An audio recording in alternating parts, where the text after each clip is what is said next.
know what you're going to be doing at the her event? I think there's a dinner you're going to be cooking at with like some other chefs. Have you decided what you're going to make? I did. On Friday we had the dinner for 80 people. I'm doing one of the starter courses. It's going to be a salad made with wood roasted beets, pickled baby beets, crispy pig ears, feta cheese, and some pepper crust. And is this something you make in your restaurants, or something you just came up with for this occasion? Or? I always have several big dishes in my arsenal, so they work in and off the menu. And when I found out that I was doing like a salad type of course, I love getting those crunchy little pig ear strips in with the salads. So, and you're also going to be signing your new book. So I want to talk about that. So can you talk about this sort of idea of making these quick meals, a handful of ingredients? It seems like an extension of your overall philosophy, kind of that less is more idea, making, a big impact with a few ingredients. Yeah, absolutely. It's a segment that I've been doing on the Chew for all 3 seasons now, called 5 and 5. And the whole premise of it was kind of based on, when Liz and I opened our first restaurant 17 years ago, and we're working 18 hours a day, and still trying to raise Kyle, and wanted to sit down and have a meal, as many days a week as we could. And we cut out of the restaurant for an hour and a half, and in that time we had to get food on the table, sit down, talk, chat, go over the day, all that good stuff. So, I would find myself cooking meals that I could get on the table in very little time, not a ton of ingredients, and back then we were paying ourselves $18,000 a year each, so they couldn't cost a whole bunch of money. So, that's where the 5 ingredients, 5 minutes, under $5 came from. And so what are some of the keys for people if they're trying to, sort of follow this philosophy? Some of the keys to recipes, I guess having certain ingredients on hand is you have to have some staples in. Yeah, I say that, make sure that your pantry is stocked. The ingredients are based on 5 fresh ingredients and then a couple things out of your pantry. But I always tell people, buy the best olive oil that you can afford, the best salt that you can afford, the best canned tomatoes that you can afford,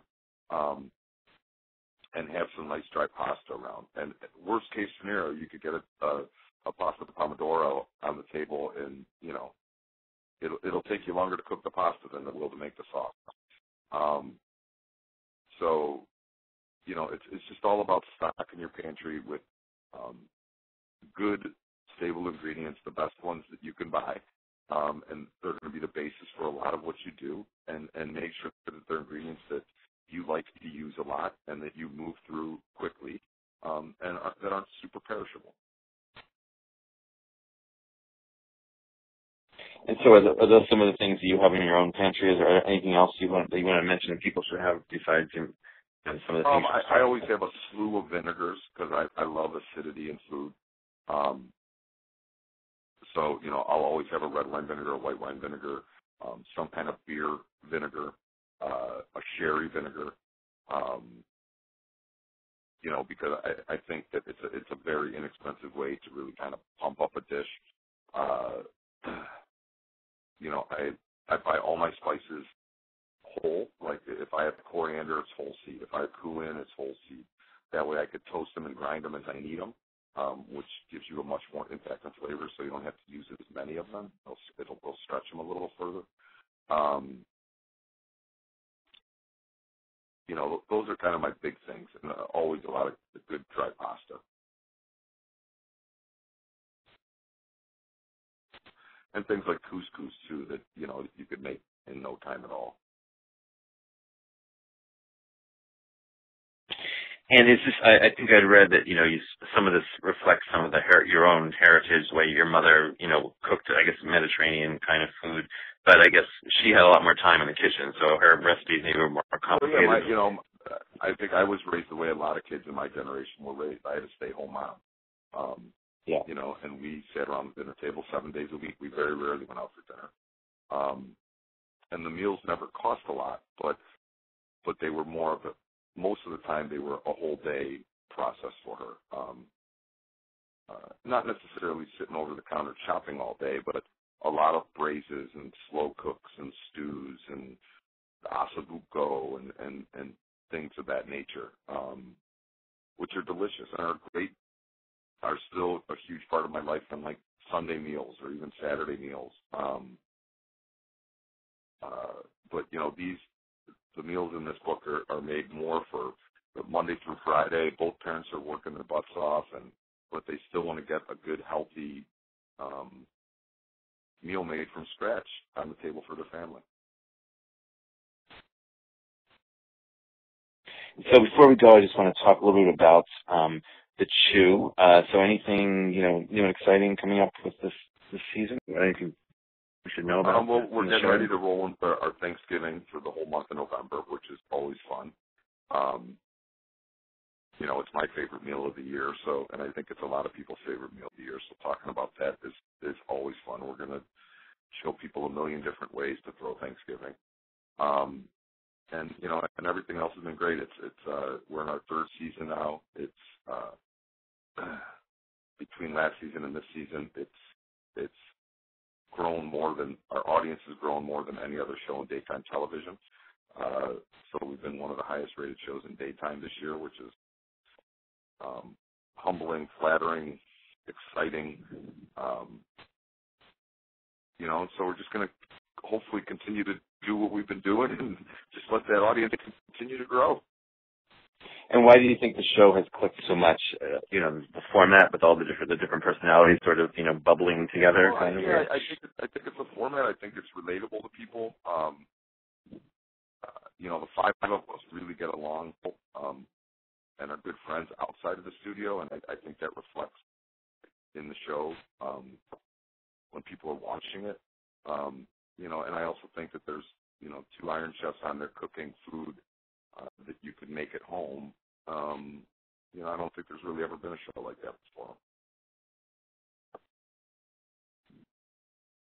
So before we go, what's your Thanksgiving like? Do you have some special dish you make besides the usual stuff, or something that something different you do? Well, it's usually it's usually on the big side, and we make several turkeys. And I'll do one traditional one every year, and that one that we're having we'll make a little crazy.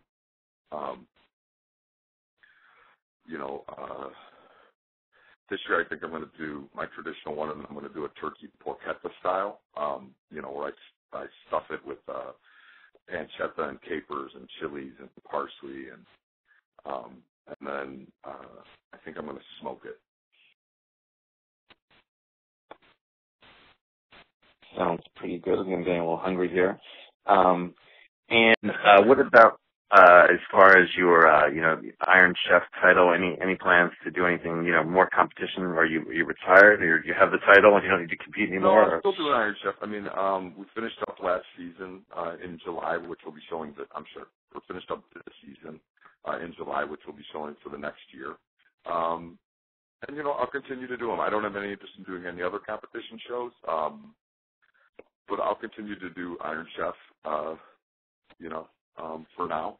I have to admit, I love doing competition shows, and obviously Iron Chef has been great to me, and we've been very successful doing it. But, I love Iron Chef isn't a show where you're really teaching people how to cook. It's where you're kind of doing what you do in the restaurant every day. And the thing that I really love about the Chew is,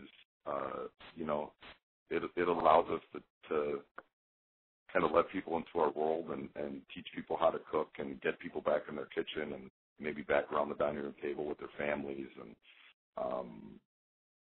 I enjoy teaching people to cook much more than I enjoy cooking against other chefs. Although the thrill of beating all these other chefs has been great for the past 7 years, and I still do love it. The progression of getting to teach America and people at home how to cook has been really fun for me. And, getting to talk to those people through social media and emails and stuff like that, and seeing that they're making the dishes that you make every day on the show, and how happy it makes them. It brings me a lot of happiness. It's a lot of fulfillment for me.